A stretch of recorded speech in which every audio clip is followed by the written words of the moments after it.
Bienvenidos a este vídeo en el que hablaremos del postoperatorio de la abdominoplastia. La abdominoplastia, o mejor la lipoabdominoplastia, es la cirugía en la que sometemos al tejido abdominal a una tracción importante. Es una cirugía, en cierto modo, agresiva, ya que vamos a levantar ese tejido abdominal y lo vamos a recolocar, pero es una cirugía que se hace con mucha frecuencia y muy segura. Nosotros hemos tratado de implantar una serie de protocolos de Fast Track Recovery para que nuestras pacientes se recuperen lo más rápido posible. El primer elemento que incluimos en ellos es una infiltración de todas las cicatrices que vamos a realizar. Toda incisión quirúrgica debe estar previamente infiltrada con anestésico. De ese modo, no desencadenamos el círculo doloroso y por lo tanto la recuperación es mucho más rápida.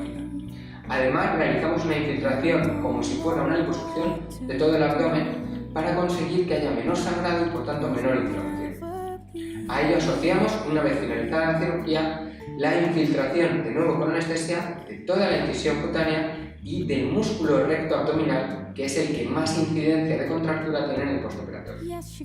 A ello le sumamos tanto el caso de abdominoplastia como de liposucción, que el día postoperatorio, es decir, el día posterior a la cirugía, antes de que nuestros pacientes abandonen el hospital, son sometidos a un tratamiento de drenaje linfático, de masaje y, según el caso, y si lo requiere, de ultrasonido.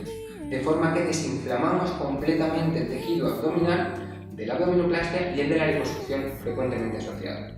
A ello, de forma adyuvante, añadimos tratamientos láser y tratamientos de drenaje linfático de forma diaria o cada 2 días, consiguiendo que prácticamente en 5 o 7 días estén recuperados.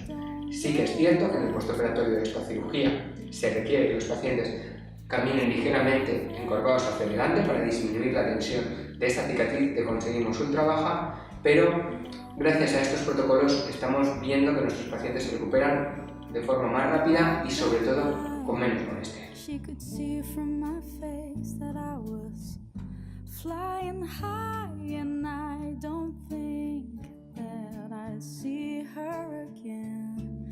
But we shared a moment that will last to the end.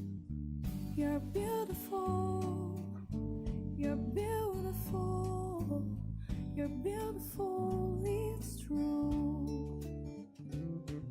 I saw your face in a crowded place, and I don't know what to do,